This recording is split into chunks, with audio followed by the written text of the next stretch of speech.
پڑھ لا الہ الا اللہ، پڑھ لا الہ الا اللہ۔ پہلا جملہ جو ہے وہ سمجھنے کا ہے، بات تھوڑا سا وقت رہ گیا لیکن مختصر عرض کرتا ہوں انشاءاللہ کہ یہ جو فرمایا کہ میرے عیبوں کو چھپا لیجئے، اس میں تلقین ہے اس بات کی کہ اگر انسان سے کوئی غلطی ہو جائے، کوئی گناہ ہو جائے غلطی سے، تو وہ گناہ اپنی حد تک محدود رکھے، کسی سے کہتا نہ پھرے، اس کو چھپائے، اس پر پردہ ڈالے۔ بلا وجہ لوگوں سے کہتے پھرنا ٹھیک نہیں۔ اپنے مصلح سے اگر کہہ دو جبکہ اپنے قابو میں نہیں آ رہی غلطی، تو اپنے مصلح سے، مربی سے کہہ دو تو ٹھیک ہے تاکہ اصلاح وہ کرے، لیکن ویسے حتی الامکان اس کو چھپاؤ، اپنے اس پر پردہ ڈالو اور دوسروں سے نہ کہو۔ جس طرح گناہ ایک بڑا جرم ہے، اسی طرح اس گناہ کو لوگوں کے سامنے بیان کرنا بلا ضرورت یہ بھی جرم ہے، بلا ضرورت بیان کرنا۔ حدیث میں اس کے اوپر وعید آئی ہے، اگر ہو گیا کبھی غلطی سے اللہ تعالیٰ سے رجوع کرو، یا اللہ غلطی ہو گئی اپنی رحمت سے معاف فرما دیجئے اور پردہ پوشی فرما دیجئے، تو کہتے نہ پھرو لوگوں سے بلا وجہ یہ ہو گیا وہ ہو گیا۔ ایسا ہوگا اگر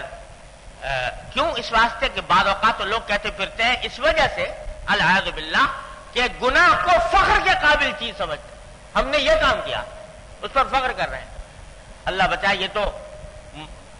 اللہ معاف کرے، یہ تو کبھی انسان کو کفر کی حد تک پہنچا سکتی ہے یہ بات، اگر فخر کرتا ہے گناہ کے اوپر۔ لیکن بعض اوقات آدمی بلا وجہ بیان کرتا پھرتا ہے، تو یہ سب باتیں اگر نہ کرے اور اپنے حد تک محدود رکھے، ندامت کا اظہار کرے، اللہ تبارک و تعالیٰ سے رجوع کرے، یا اللہ غلطی ہو گئی معاف فرما دی، تو کچھ بعید نہیں ہے کہ اللہ تبارک و تعالیٰ اس کو اس نے دنیا میں ستاری فرمائی، آخرت میں غفاری فرما دے۔ دنیا میں پردہ ڈالا، اللہ تعالیٰ آخرت میں مغفرت فرما دے۔ ایک حدیث آتی ہے کہ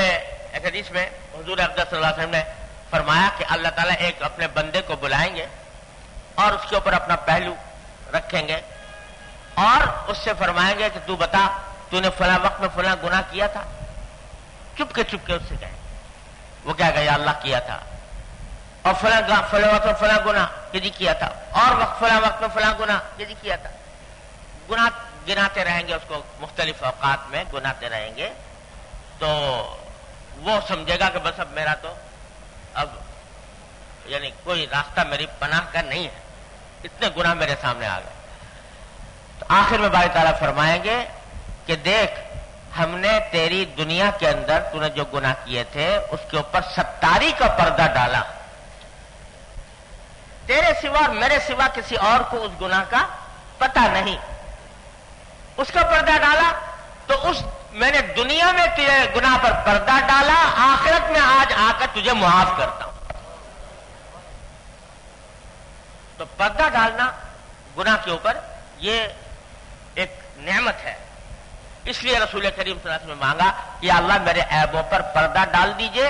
اور دوسروں تک یہ نہ پہنچے۔ تو خلاصہ یہ کہ تلقین یہ فرمائی جا رہی ہے کہ اول تو گناہ سے اس طرح بچو جیسے سانپ سے، بچھو سے، آگ سے انسان بچتا ہے، لیکن اگر کبھی غلطی ہو جائے تو کہتے نہ پھرو